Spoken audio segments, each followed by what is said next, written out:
How to manage mobile data plan notifications on Google Chrome mobile. Hello guys, in today's video I'm going to show you how to manage mobile data plan notifications on Google Chrome mobile. First thing we're going to do is go to Google Chrome and then click these three points here and click settings and then go down and you will find notifications here.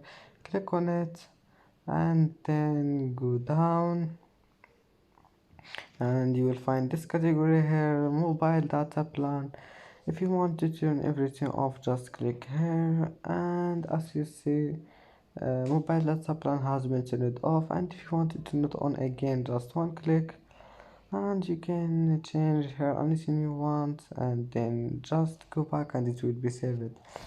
And that's it for today's video. Don't forget like and subscribe and see you in the next video.